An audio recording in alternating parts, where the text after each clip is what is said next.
Breaking news coming in, there are the bitterest of foes, regional leaders heading two states after an acrimonious split. But Telangana Chief Minister KCR and Andhra Pradesh Chief Minister Chandrababu Naidu are coming together for a meeting today.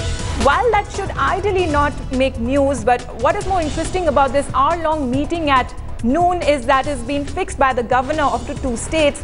Now the venue is the Raj Bhavan at Hyderabad, and the agenda is to trash out differences between the two states and perhaps more importantly the two chief ministers who are bitter political foes.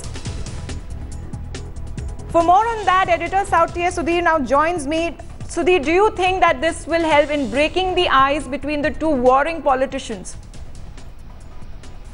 Well, as you said, Amita, it's interesting that it's the governor of Telangana and Andhra Pradesh who has fixed this meeting, even offered his Raj Bhavan as a neutral venue to the two chief ministers to actually thrash out the differences. But it's highly unlikely, given the kind of divide between KCR and Chandrababu Naidu, that these kind of differences can be resolved within an hour. Of course, they will be along with their chief secretaries and perhaps a few other officials as well. But given the kind of differences over the fee reimbursement issue, over water sharing, over power sharing, it's quite difficult that Chandrababu Naidu and K. Chandrasekhar Rao, who were at one time colleagues in the Telugu Desam in both the 80s and the 90s, will actually be able to thrash out their differences. But yes, for public consumption, it will look like the two chief ministers have been able to set aside their ego and actually come to the table and talk to each other, and that should be seen as a good sign. And perhaps many more meetings will be required to ensure that Telangana and Andhra Pradesh can actually live together as good neighbors. Amita?